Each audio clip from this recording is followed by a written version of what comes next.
Welcome back to ECE 320A. I apologize for you missing the commercial, but that's okay. You heard it off tape, right? Today what I want to do is remind you of two things. One is homework one is due today, either here in my ECE mailbox in the ECE building or in the D2L mailbox online. If you do submit it to the D2L, oh no, Dropbox,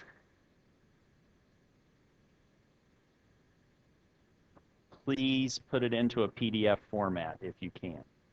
Homework 2 is coming to a D2L website near you. Hopefully it will appear on the 320 website soon. That's more of my reminder, but that should be coming up shortly. Today what I want to do is go over the example that we started last time. It was that really long word example, but that was to try to emphasize that now you have graduated from 220. Now you're way up here in 320, and you need to worry about more than just scalars. This is going to keep me busy, isn't it? I'm answering my own question.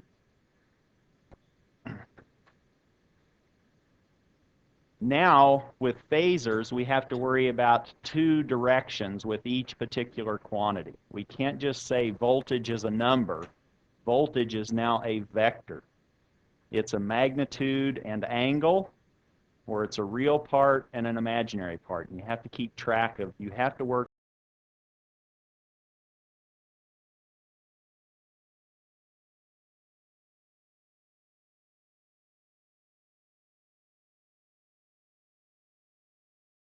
with phasors or complex numbers, complex quantities. You can't just be dealing with one number for a value or a variable. After that example, we'll look at,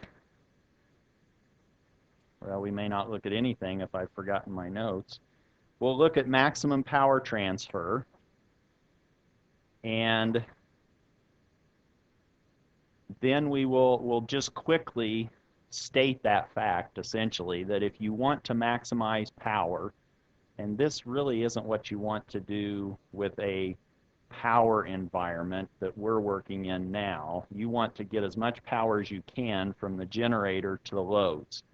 This is more in line with communications or some kind of sensing of a device. You might want to maximize the power between your particular source and the load. But that now is also a complex quantity. It's not just that the load resistance is equal to the Thevenin resistance. Now it's the load impedance is equal to the complex conjugate of your Thevenin impedance. That's where we will just state that. We will then go through this concept of power factor correction. That's really to allow you to look more real to the power company instead of complex, meaning you want to try to minimize your angle or the power factor. You're trying to make your power factor closer to 1. That's what we mean by power factor correction. Your power factor might be at 0.8, and your boss goes, "They're really charging us a lot of money. Get our power factor closer to 1." So now you have to correct, and the typical way that you do that is you introduce capacitors. And you might have this big building full of capacitors, and you flip these switches to throw in some capacitive reactance to try to accommodate the magnetizing bars that are causing your power factor to move quite a bit away from 1. So we'll talk about that via an example. And for your information, tonight you'll want to go home and start reading chapter 11. Hopefully we'll start with three-phase power, and that's actually what I was doing for General Motors. I was working with power concepts when I was basically in your shoes. And that, I know that was a long, long time ago, but we were still worried about power. We actually had electricity back then, and we had to work with it. And we had to figure out how to move these large blocks of power back and forth between this large manufacturing plant. Here's the example that we started with on the end of our last lecture. We were concerned with this very simple circuit. It had two loads, load 1 and load 2, which I've subscripted 1 and 2. But now we've moved to the backside of 220, which was sinusoidal steady state analysis, and that's where we're picking up with. That means now we're working with phasors. And that means voltages and currents and impedances in general can be something more complicated than just one real number. Now everything is either a phasor or a complex number. I'm having fun up here lecturing and watching this clock slide down the inclined plane. I feel like I'm at the Pinewood Derby, and I'm going to time that, how long. I'm sorry, but are you now awake? Oh, it didn't reach the end. Okay. Just like my Pinewood Derby car, it didn't finish. But I almost cut my finger off whittling on it. Here we go. So here's our, you're going, they had Cub Scouts when you were that? I know. I've translated all of those words into a few lines is the idea. We have two loads and we have a source that's supplying those, and we want to try to analyze this system. Really what we're looking to find is that voltage V sub 1 bar as a complex number. Some of the information that we were given, we were told the magnitude of the second load's voltage. That's not all of the information relative to load 2. We know now that it comes in in pieces of 2. It has two parts, either a magnitude and an angle, or a real part and a imaginary part. That's the voltage V sub 2 in a generic sinusoidal steady state system.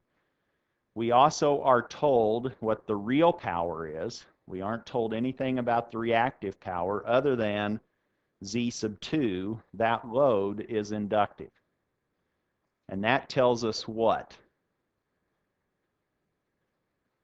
What else does that clue us into? Can I say anything about a particular direction or sign, SIGN, of one of these powers? The reactive power, the Q, is now positive. That's what that third commented item says relative to load 2. So we have a voltage magnitude, we have a real power, and we know that the Q is positive. So our angle on that impedance is going to be positive. That's load 2. The source, we were told its magnitude was 120 volts and that it had a real power of 100 watts.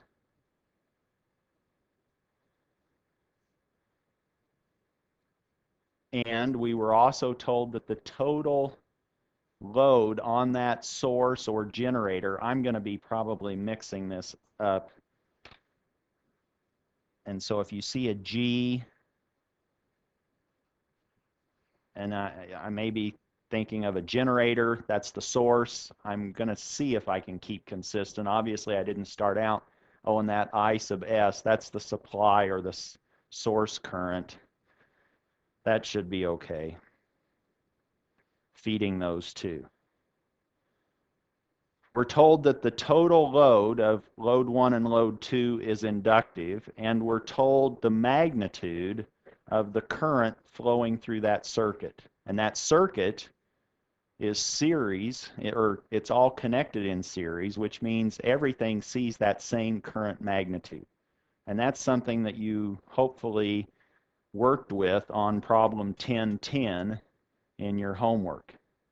You realize that you could find this magnitude of the current flowing, and then you could use that to discover something about, well, actually that's how you find initially that current. And we'll see if we can sort of relate that to this problem, although I'm not working 10-10 directly. We need to find V1 as a phasor, not just its magnitude. And what do we know relative to this particular circuit? If somebody said, oh, write KVL. If you wrote KVL, you're not writing that relative to the magnitudes, are you? You can't say the magnitude of V sub s is equal to the magnitude of V sub 1 plus the magnitude of V sub 2. That doesn't work because now these are vectors, and on a triangle, the two sides are longer than the third side. And that's what this is hopefully telling you by the bars above those symbols. We're trying to find V1. And I think last time we made it through part of this, so I'm going to simply try to scroll through this rather quickly. We said, let's just typically we can, if we're given some signals, some waveforms, we can decide where we want to put t equals 0. We can draw that line in the sand. We can mark that location. In this case, we're marking that by I sub s. We're saying, let's let the current variable be our reference phasor, and let's just assign that to be 0. And that way, if that's 0 and that's going through all of our elements, the voltage angles will automatically give us essentially the difference between the voltage and the current, which is our impedance angle by default, rather quickly. Here's our KVL equation in phasor form. We have the magnitude of V sub 2 and the magnitude flowing through load 2 of that current, which means that we have the apparent power at load 2. And if you're trying to visualize what's going on and I say apparent power, what are you seeing? Are you seeing any picture? And in particular, I'm hoping you start to see triangles. This complex power triangle. It's a right triangle. The horizontal is your real power. The vertical, reactive power. Where do you find apparent power on that triangle? That's the hypotenuse, isn't it? The length of the hypotenuse. We may not know what angle it is at, but we know its length by knowing the magnitudes of the voltage and the current. And that all comes from this. If you have to write down one equation, I'm going to give you an equation sheet for your exam. And it's going to be restricted to 8.5 inches by 11 inches, but you can have front and back. So when I say 8.5 by 11, don't say 8.5 meters by 11 meters and come in here with this large piece of paper rolling it around. Okay? Where was I going? Oh, you want to put on that sheet, if you can't remember it, this formula for complex power, VI star. And you can derive everything else from that. Maybe you don't want to. Maybe you want to do that the week before the exam so that you're comfortable with all of those ways of expressing complex power. But if we know this complex number is true, we know that the magnitudes of the left and right hand side must be equal. And if we know that the magnitudes on the left and the right are the same, then we know this mathematical relationship that the magnitude of a product is the product of the magnitudes. And that allows us to say that the apparent power of load 2, which is now the length of that hypotenuse, is the product of the voltage's magnitude across that load and the magnitude of the current flowing through that load. That now gives you the apparent power. And once we have the apparent power, there's the triangle. I knew that I was doing this last night late, and so I said, what am I doing? So I drew the triangle. I now know the length of this triangle. Length of a triangle. Wake me up, right? I just had half of my lunch in the race to get over here, so that's I can't use that as an excuse. The hypotenuse, I know that now, don't I? And I also know P. I was given the real power of load 2. So now I know the adjacent side and the hypotenuse. I can use that to find the power factor, which is the cosine of that angle. Because I know P is the hypotenuse times the cosine of theta. Maybe I don't know theta, but I can find the cosine of theta because I know P and S. So I can now find the power factor associated with load 2, plugging in the numbers. That's 80 over the product of voltage times current, both of those magnitudes, which are 40 and 5. 80 and 40 is 2. When I take that ratio, divide by 5, and now I see that the power factor is pretty bad. If I was concerned about that, it's 0.4. And I can now do the inverse cosine. I know it's a lagging power factor. They told me it was inductive, so the current is lagging the voltage. That gives me this positive sign on my angle, and that angle is 66.4 degrees for the voltage on load 2. What's the angle of the current in load 2?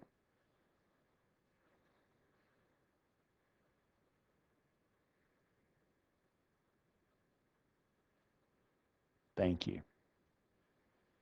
I'm getting signs from the back. 0, right? That's what we assumed. So now we know the angle of the impedance if somebody asks us. We would know that the real and reactive parts of the impedance are related by this angle 66.4. That all comes from the information supplied to us from load number 2. And now we know this information. We know I sub s as a phasor. We were given its magnitude and we assumed its angle.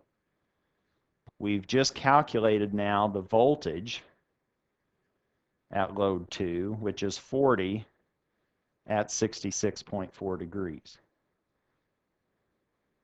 And this is just additional information. You can say, oh, the angle of load number 2's impedance is now this difference between the voltage and the current, because you know Ohm's law. You know V is equal to Zi. And if you looked at V as a phasor and I as a phasor and solve for Z, you would see that Z's angle is theta sub V minus theta sub I. And in our case, we assumed theta sub I sub 2, which was theta sub S, was 0 degrees. And that's the angle of our impedance. We don't necessarily need to identify it as that in this discussion, but there it is. Now I think that's about where we stopped last time. Ooh. All right, so now we need to fly. I was going to fly through that, but let's look at what we have from the source.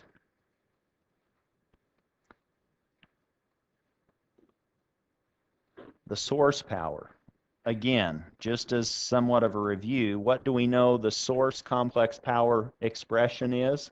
You don't even need your crib sheet on the exam, right? You can just write this down.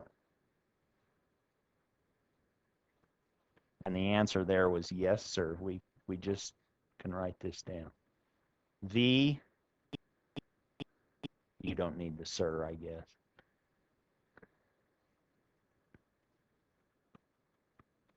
VI star. And if we wanted to, we could say, oh, that's the magnitude of our voltage, and it has some angle, theta sub V sub S, and the magnitude of our current at its angle. So that we now, if we wanted to, we could say, oh, that's just this V sub S, I sub S product, and then we have these angles. Whoops, what did I do besides miss the bell? that was the conjugate of that, wasn't it? So it needs to be the negative of theta sub I. It wouldn't have mattered because I assumed that to be 0 in this case, but I'm trying to develop this in a somewhat generic form. And now when I'm looking at phasors or complex numbers in polar form, I simply multiply their magnitudes and add their angles. And now I have this theta sub v sub s minus theta sub I sub s.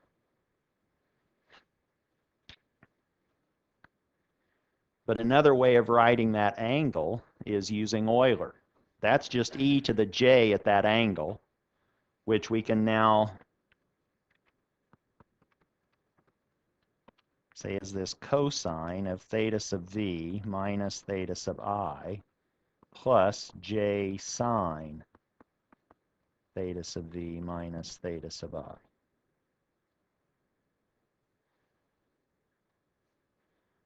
And that now allows us to see the two pieces of our complex power.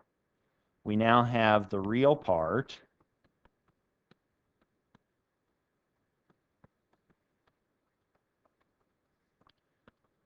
plus the imaginary part.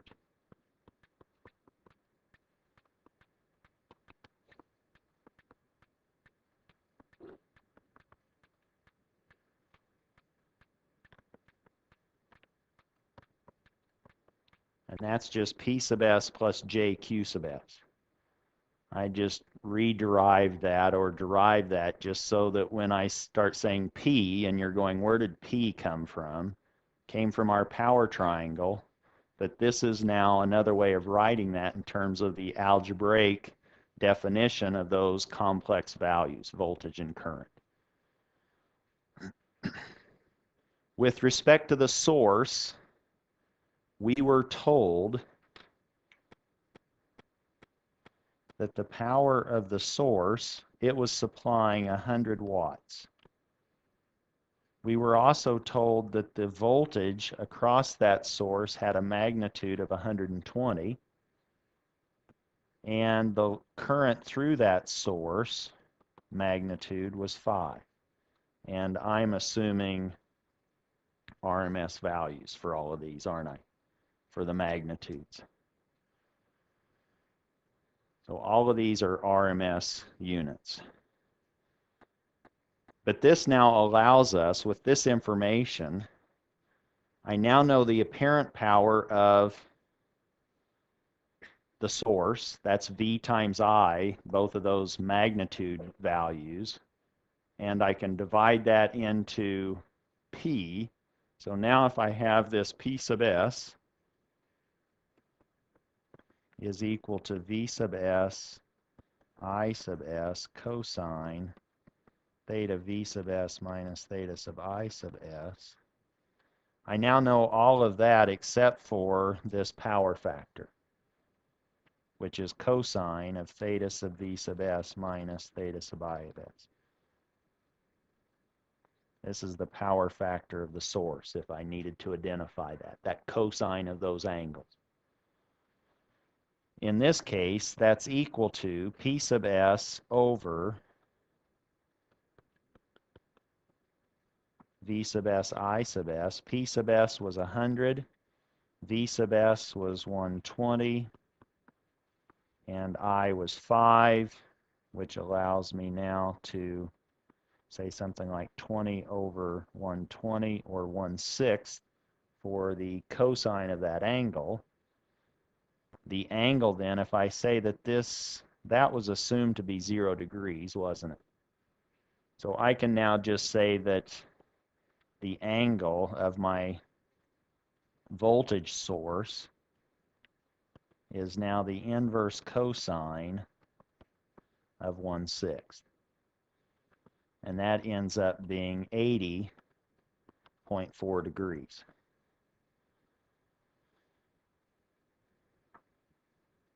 I now have the source voltage as a phasor. I have its magnitude and angle. I have the second load's magnitude and angle. I can now solve for V sub 1's magnitude and angle using KVL.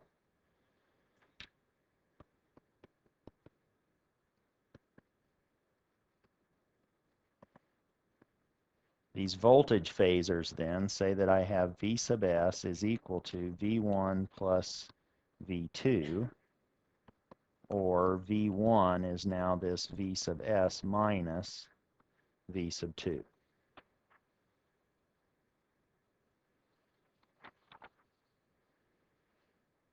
And if I do that,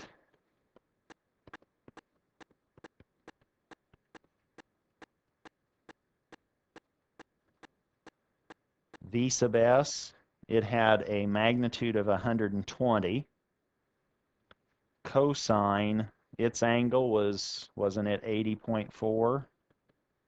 That's the real part of V sub S, plus J times it. So I'm writing V sub S as in rectangular form as a complex number. It now has 120 sine of 80.4 degrees. This piece is V sub S. And I need to subtract from that V sub 2, which is a magnitude of 40 cosine, and its angle was 66.4, plus J 40 sine of 66.4. If I do that algebra, again, just keeping track of the real parts and the imaginary parts, I end up with V sub 1 in rectangular form, which it's easier to do addition and subtraction when they're rectangularly formulated. V1 is almost all complex, isn't it? Or has pretty much all imaginary part to it. And if I convert that to polar form, I end up with 81.8 as a magnitude at 87.2 degrees, and that's now equal to this V1 magnitude at an angle of theta sub 1. And that's now my answer if we forgot what we were trying to find.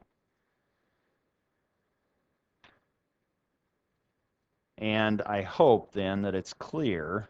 I mean, in this case, it's not too far off, but you can see, I hope, that the magnitude of V1, which was this 81.8, is not equal to the magnitude of our source minus the magnitude of V sub 2. These two were actually 120 minus 40, so that's not too far off, is it? But they're not equal. And if you wanted to, you could sketch those vectorially. You could see that 80 or V sub 1 is almost at 90 degrees. If you drew it, you would say something like, oh man, that's a straight line. Wow. Is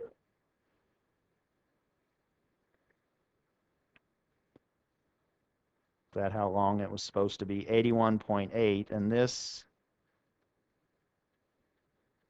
is roughly, wasn't that 87 degrees?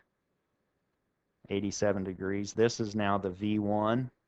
Then if we add to that V sub 2,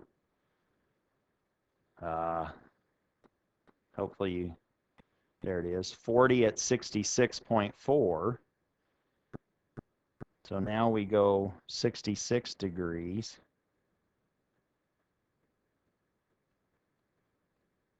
That's now V sub 2. And what's the result of that? That's now the V source, wasn't it? And this is supposed to be whatever it was, 80.4 degrees and a length of 120. And that's now the vectorial picture of KVL in that particular case. And they're not all aligned, are they? They're at different directions. And that's why you can't just look at magnitudes and add those up for KVL. Questions on that example?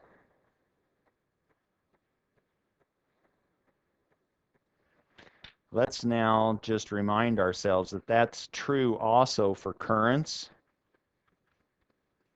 That example was illustrating voltages were phasors.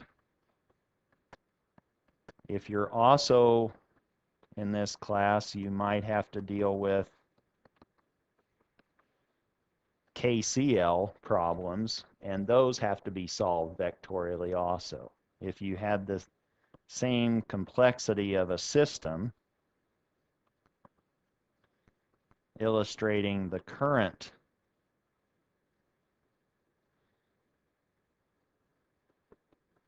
relationships, you now have your source current. Here are your load currents.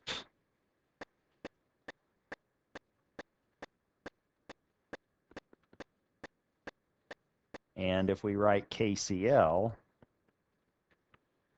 then we know that I sub S, or the currents into that node here, must equal the currents going out. But now those currents are vector quantities. And if you wanted to just play with some numbers for an example,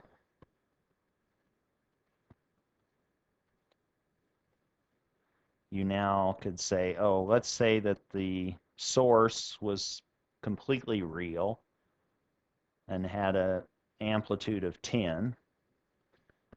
I1 now, let's say, is 7.13 at minus 52.48 degrees. And then you could solve for I sub 2, but I'll just give it to you. I sub 2 is now 8 at 45 degrees. And now it's pretty clear that 15 is not equal to 10.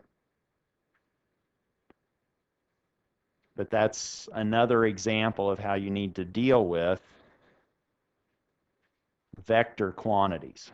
Those vectors could represent voltages and currents. Questions on that, KVL and KCL?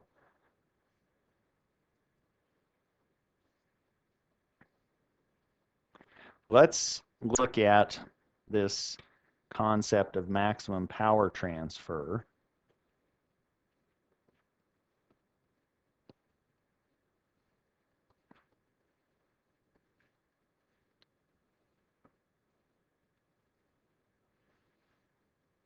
And this is now under this operating condition of sinusoidal steady state.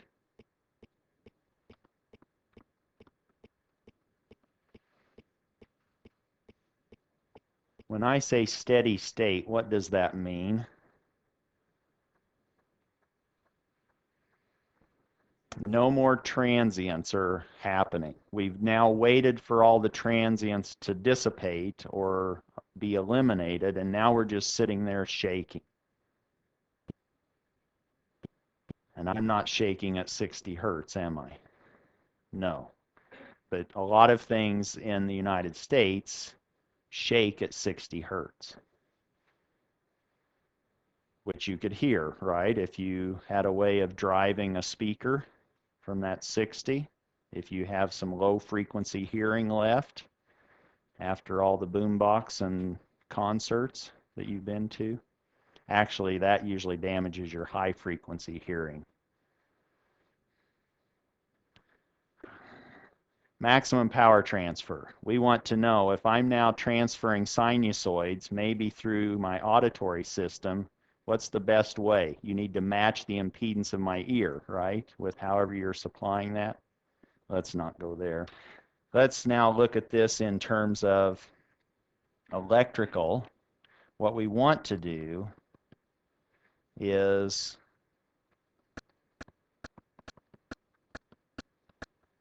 somebody might give us a device or a piece of equipment, and they say transfer the maximum amount of power from that device to your load. And you might have the ability to manipulate the impedance of that load. If that's the case, then you want to match the load impedance with the source impedance And in this case, the matching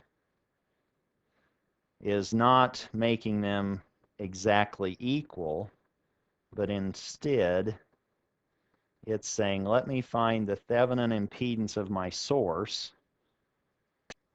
and then I will select the load to have an impedance that's the complex conjugate of the source's impedance. As I said earlier in this lecture, this concept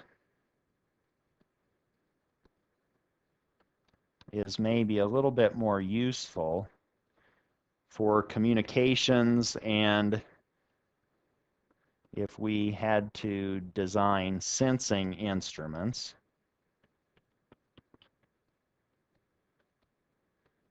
It may not be something we really want to worry about in a power problem. We may not want our plant absorbing half of the power that we're producing. We probably want to make our plant have as small as impedance as possible in terms of if we're the generator. We probably want our generator to have a very small impedance so that all that voltage and current can be pushed down, or all that power can get delivered to the loads. So let me just say that. That particular maximum power transfer, it is not really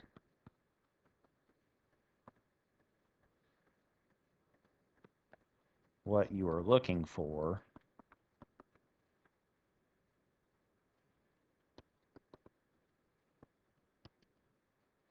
when you're moving large blocks of power.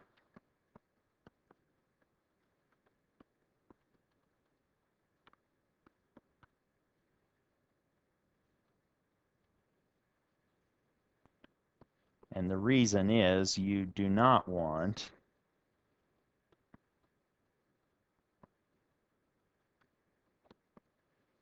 half of your power that you're producing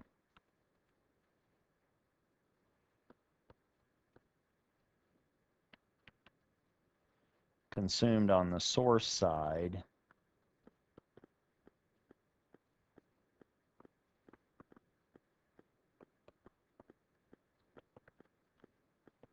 of the terminals.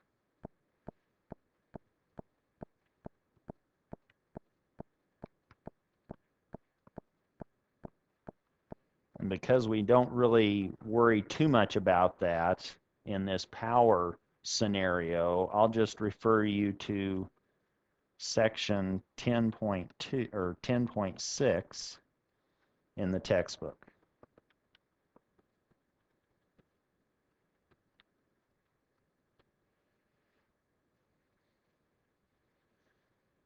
But the diagram we've already, did we draw that? No, I guess we didn't. So the diagram that we are thinking about with maximum power transfer is you have this Thevenin equivalent between terminals A and B, and how did you label those different elements? If this is a voltage source, if this is a Thevenin equivalent, how did you normally label that diagram?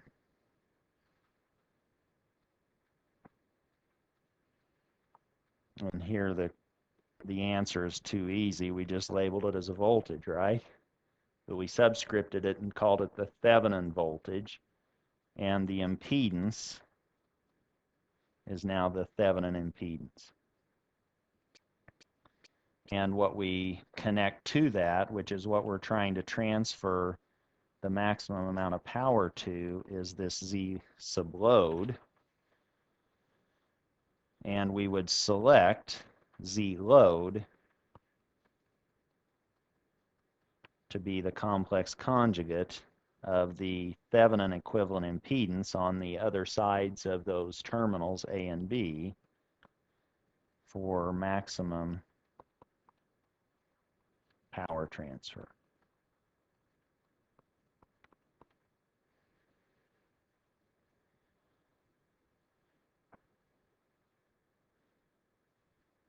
Let's now move into something that is maybe more pertinent to power discussion.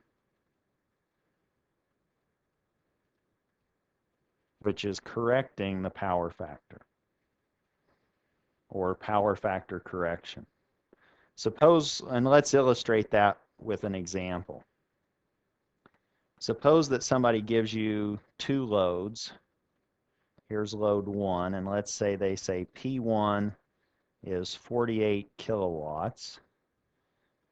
Power factor of load 1 is, let's say, 0.6 lagging.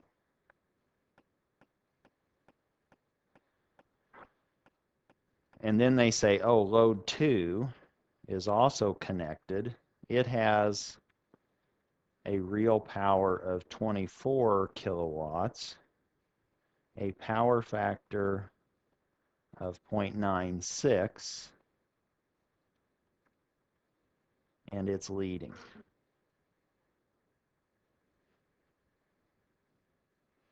And those two loads are now supplied by your source. We could look at the current going into or supplying load 1. We could look at the current going in supplying load 2. We now have the source side or the generator side. That's where that G is coming from. V sub G, let's say, is 500 volts RMS. And we also, if we might need to find the actual value of the capacitor, we need to know what the frequency of operation is. Let's say that we're in the United States, that's now 60 hertz.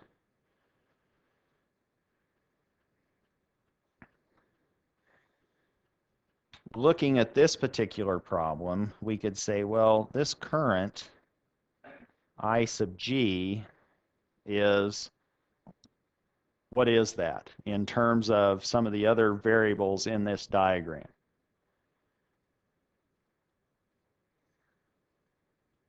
How would you rewrite or write an equivalent equation for I sub G? These are easy questions, that's why they're difficult. Right, it's just KCL, isn't it? I sub G is just I1 plus I2. Maybe what we want to do is reduce the power demand of the generator of these two loads. And the way that we will do that is we will introduce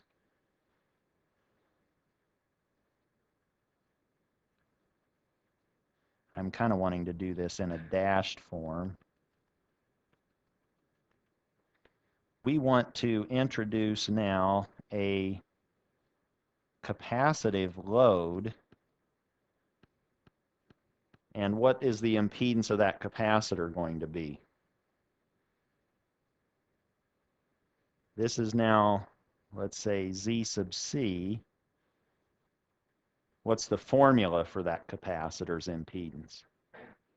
1 over j omega c. So this is 1 over j omega c. We know omega. What we are trying to find is c to try to make I sub g smaller. We can't change the voltage. That's the generator's voltage. That's 500 volts. What we can do is, by the choice of this capacitive correction device, we're going to put a capacitor in parallel with these two loads to try to reduce the current I sub G, the magnitude of that current. So that the power company, well, basically they're going to charge us for the power that we're using, aren't they? And the apparent power, if you just needed to quickly find a power, you could say, well, tell me the magnitude of I sub G. I know what the magnitude of V sub G is. I can give you the apparent power. And that would be something in the ballpark. That's the hypotenuse of this power triangle. And that's what the power company is probably going to charge you based on something very close to that apparent power. But if you can reduce that current, I sub G, and we're going to show that we can do that by the proper choice of that capacitor, then we're not going to be asking for as much current or power from the power company. Now, to get us started, What we need is we need to figure out how do we correct the power factor. What we need to do is we first need to figure out what does this combination of loads represent? What does it look like relative to this configuration or diagram? And if we want to now introduce a capacitor, what we're really trying to do is we're saying that load 1 and load 2, they're probably going to look like an inductive load.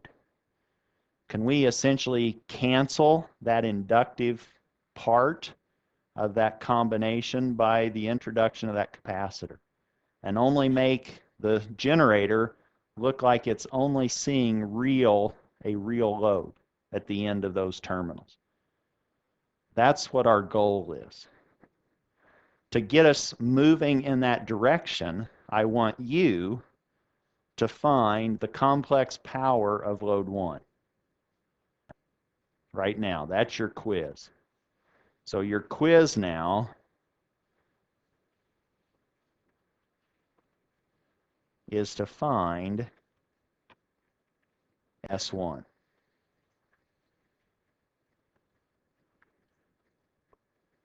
That's always asked, isn't it? The question was, are we turning this in? You're turning it into your virtual teacher. So no, you don't have to rip something out. You can keep this in your notes. You can just make this a part of your notes, but I want you to now become engaged in the process of trying to figure out. And if you don't have a calculator, just set up the equations. What would you need to set up in order to find S sub 1?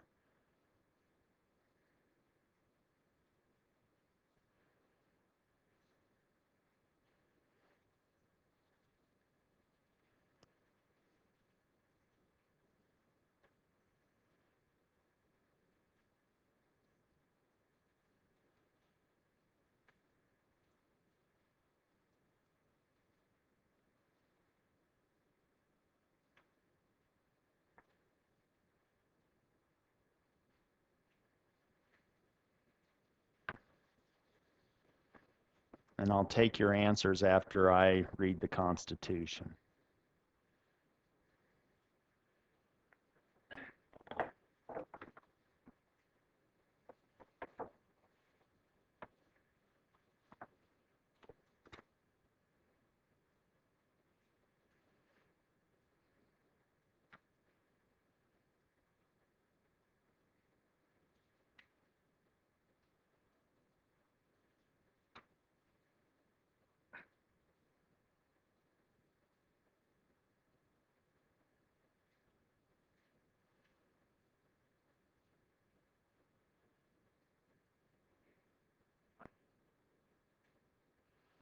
I want the complex power.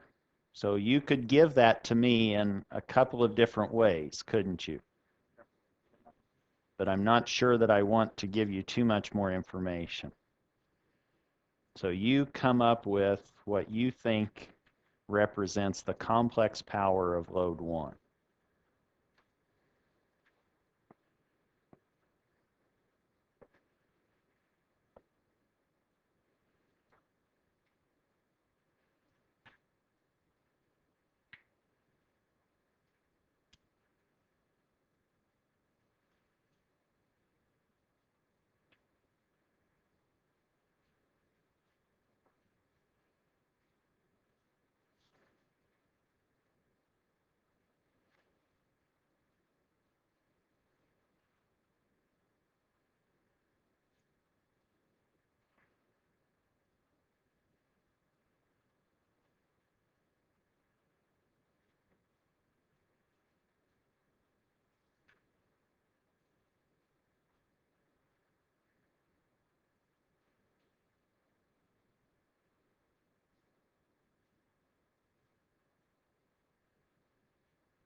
Everybody get an answer? Yes? No? Did you at least have a map? Did you think how you would solve it? Did you start to conceptualize how can I actually find S1? Write a triangle, draw a triangle, right? If you draw a triangle,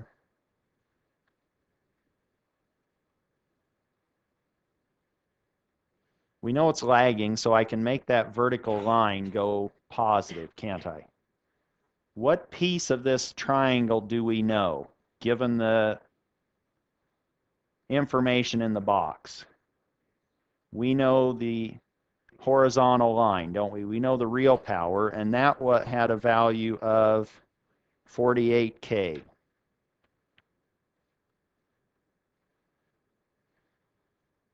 What else were we given? We were given the power factor, weren't we? And how do we relate the power factor to anything on this diagram? Pardon? Okay. The real power, so now we have to be very precise in our terminology. So now when we say complex power, I think of real plus imaginary. So now when I want the hypotenuse, what do I want to call that? It's related to the complex power, but it's just the magnitude piece, isn't it? It's the apparent power. And I can get this power related to the hypotenuse by the power factor, can't I? So now I know that this is S1, apparent power, and I know that P is equal to S cosine of theta, where this cosine of theta is the power factor. So that now I know P and I know the power factor. I can solve for that hypotenuse length without even having to compute the angle theta, but you could find the angle theta, and you know it's positive because it was lagging the load. It was an inductive load. Meaning now you know that this power factor of load 1 is now P1 over, what am I doing? Wake me up. I'm trying to find S, aren't I? So now I want S, and that's now P1 over power factor 1. And P1 was 48K. Power factor of load 1 was 0.6. If you do that division, we now have 80K. And what are the units on apparent power? Do you remember? That's VA, isn't it? So that's 80 kVA. And now we basically have what we need, although we can now find Q1 if we wanted, which I ask you to find the complex power. Q1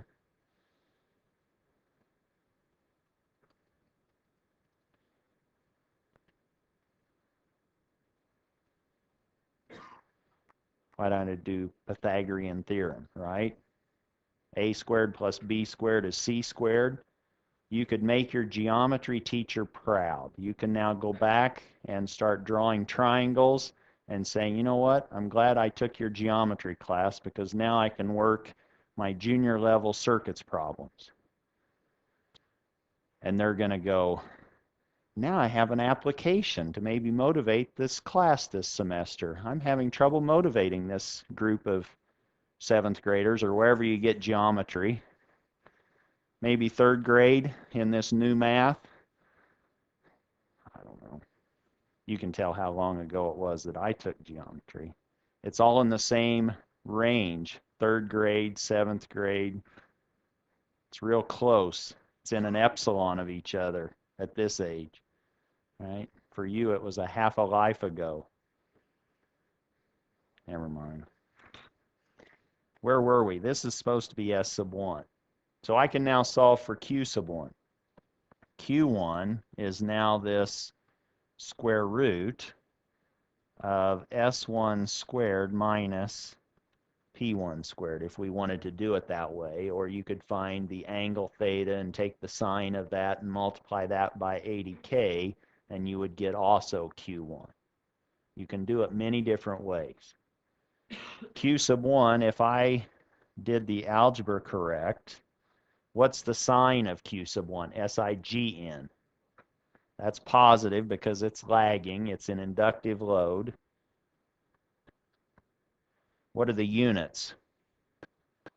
That's VARs, isn't it? It's volt amperes reactive.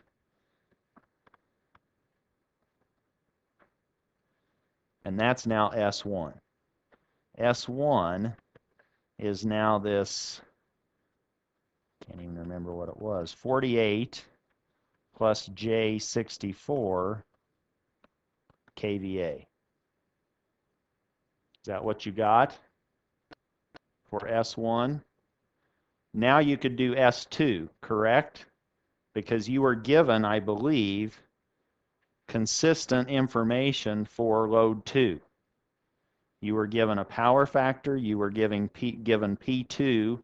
The only difference is the SIGN, the sign of your Q. You now have a capacitive looking load, don't you? Because it's a leading power factor.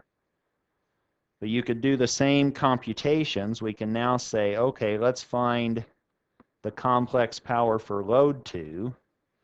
We know that S2's magnitude, the apparent power, is P2 over power factor 2, which is 24K over 0.96,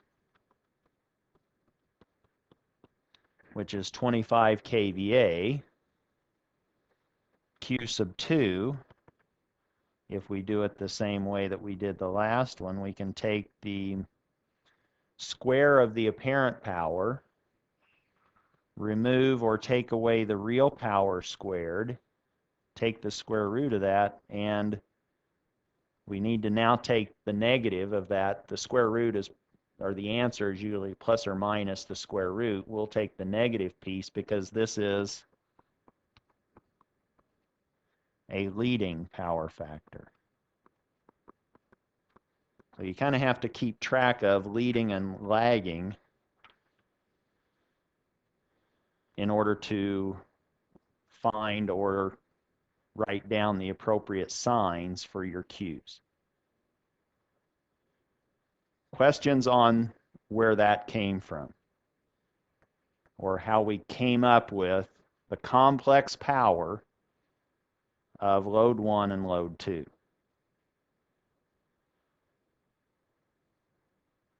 Now, what if we want, well, now we can do the total load power, can't we? Total complex power. So the total load power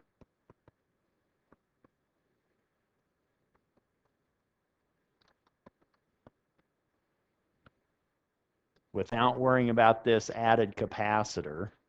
Suppose now I say that I want to call that S12. That's going to be P12 plus JQ12, where P12 is P1 plus P2, and Q12,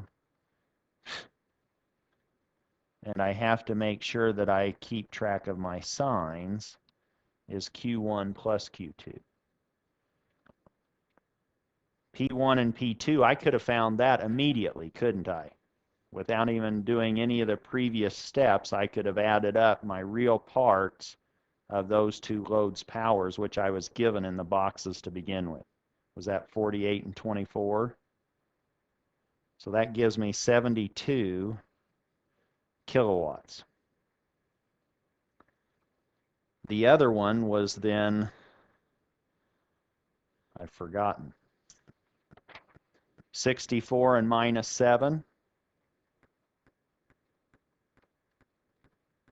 or 57 kilovars.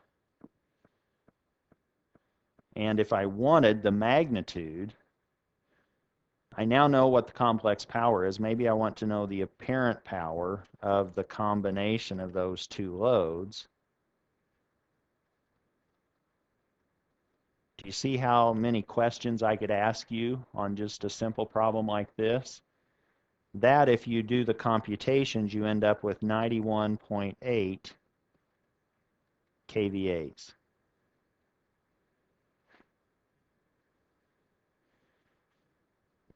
But we were actually wanting to find out if we could reduce the current that's being supplied by the source. So let's just look at the individual load currents in that system.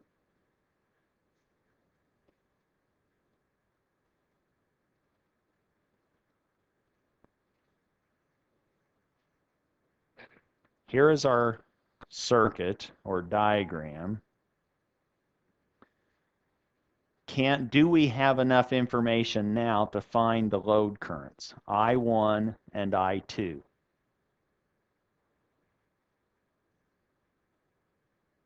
One nice thing is they're in parallel, aren't they? And we were told the voltage across those two loads. And what do? Well, you go back to that first equation on your crib sheet.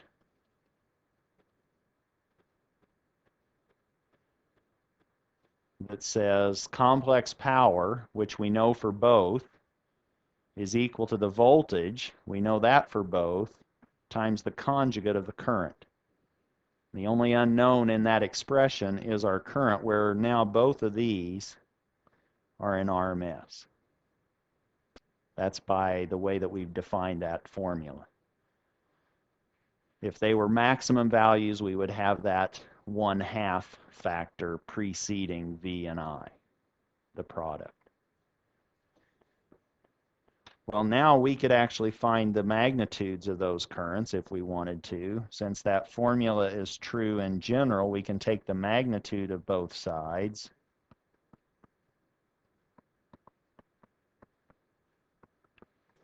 And the magnitude of the complex conjugate is equal to the magnitude of the original number or value, and now we can use that to find the magnitude of I1. I1 is now S1 over V1. S1, what was the apparent power in load 1? What was the length of that hypotenuse of the power triangle? That was 80K. And V1 was our 500. That's a huge current, 160 amps. Don't want to mess around with that. You don't even want to mess around with 1 amp, right? In terms of you and your body. You may need to build things that are using more current than that, but you need to be careful. I sub 2, the apparent power of load 2 divided by its voltage. Its voltage was the same, and this is now 50 amps.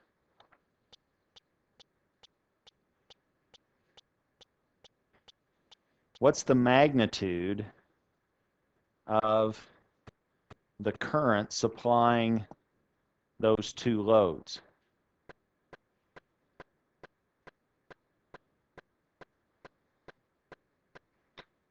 So this is, we didn't get any angle information here. Now I'm just talking magnitudes, aren't I?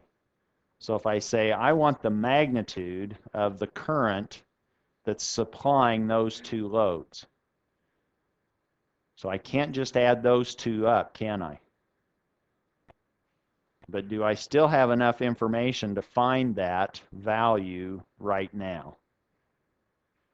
So now what I'm asking is, I'm asking for, if I look back here at this diagram, I want to know what's the magnitude of, and I could, it's the same as I sub G. bar, but I may do it right here so that you know that I haven't yet introduced that capacitor. I sub 1, 2 bar in this case is the same as I sub G bar, isn't it? If that capacitor has not been introduced yet. What's the magnitude of I sub 1, 2 bar? Do we know that? Not yet, but can we calculate it based on what we have available? We computed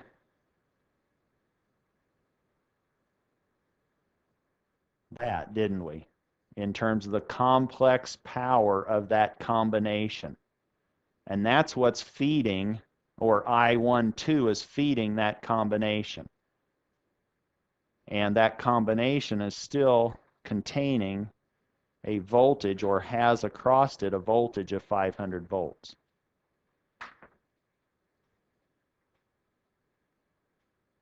Right? So, we can now find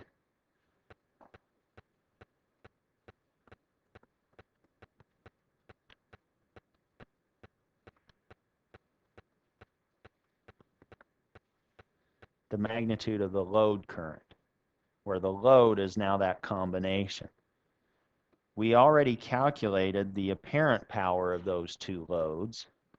That was this square root of P12 squared plus Q12 squared, and that we ended up with was with 91.8 kVA. I sub 1, 2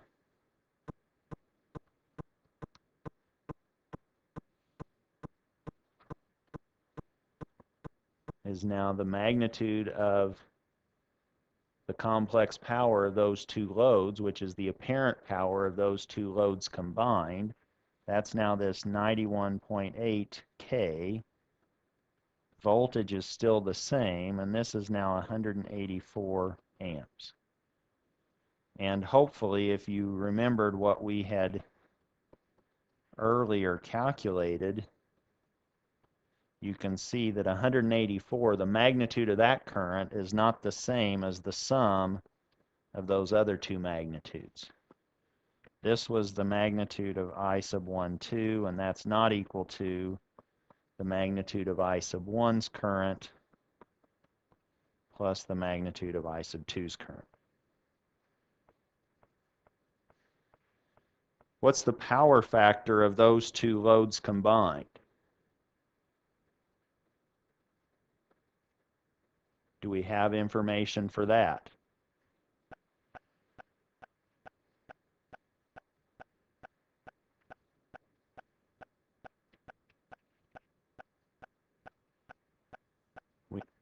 Oh, you're giving me the answer. 0.78, correct. Everybody knew that, right? That just jumped out at you. Intuitively, you felt that it was 0.78, close to 0.8. It's now 72K. That we found immediately from the given information.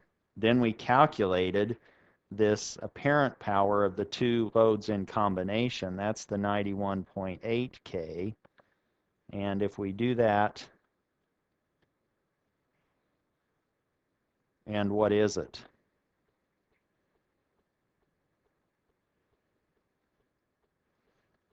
I'll do the easy part. L.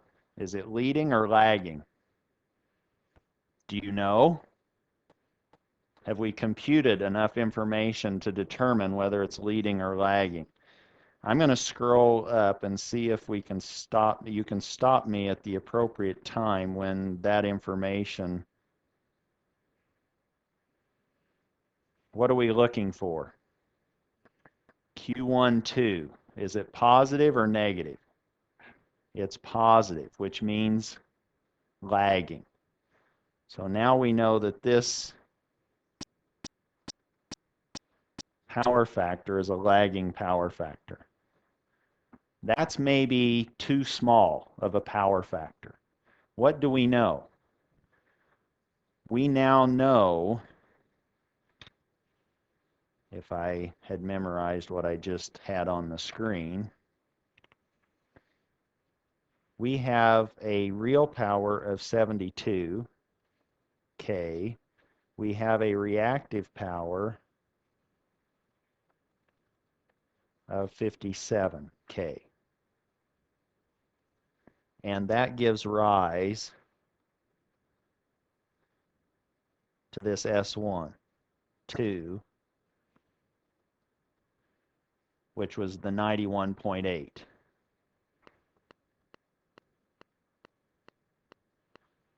What we want to do now, here is our real power. Here is our reactive power. So this is Q12, this is P12. What we want to do is we want to insert a capacitor in parallel with those two loads to shrink that vertical line, to reduce the reactive power in that two-load combination. Ideally, what do we want to do? Just erase the whole thing, right? Get rid of the entire Q, or introduce a capacitor that will be a negative minus 57K. So if we have a capacitor bank big enough that we could then insert that in parallel with these two loads, then what's that going to do to that red line? It's going to bring it down, and what's happening to the length of that hypotenuse as you get a smaller and smaller reactive piece? It's getting shorter, isn't it? That's a good thing, isn't it? Now, what you are receiving at the loads, you're only able to use 72K for real work. That's the real power. All this other stuff is what? It's just falling down. It's going back and forth between the source and the load. That's this reactive power. That's not doing any real work, is it? So if we could reduce that, that would maybe help us out, and it will obviously reduce the apparent power that the source, the generator, the company is seeing that you're asking for. It's saying, you want that? Okay, I'll give it to you. And you say, I can make your job a little easier by introducing this capacitive bank.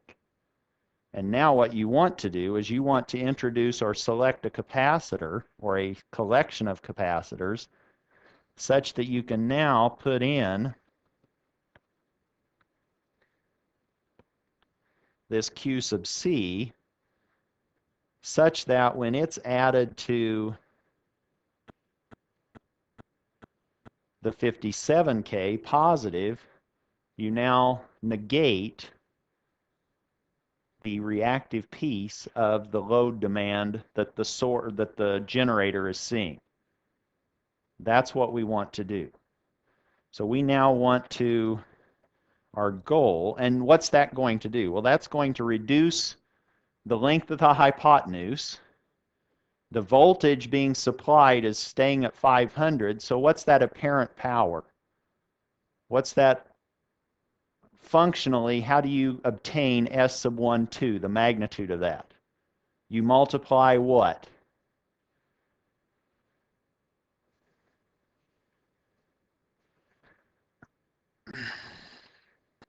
What's the apparent power? What's the complex power? What's the first equation on your crib sheet? VI star. The apparent power, the magnitude of that. So you take the magnitude of VI star. That's the magnitude of your voltage times the magnitude of the current. The magnitude of the voltage is fixed, 500. You reduce the apparent power. What else is getting reduced? The current's magnitude, aren't you? So our goal is to reduce the current that we're demanding from the generator by the choice of that capacitor. Man, can we maybe delay the next class?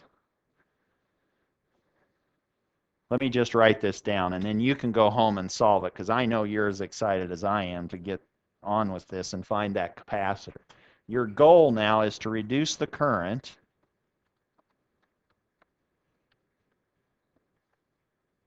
from the source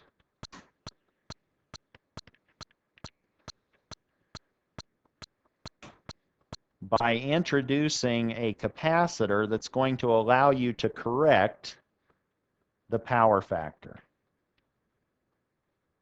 And unfortunately, we will have to stop there and pick up on Thursday with this exciting chapter of finding the value of the capacitor.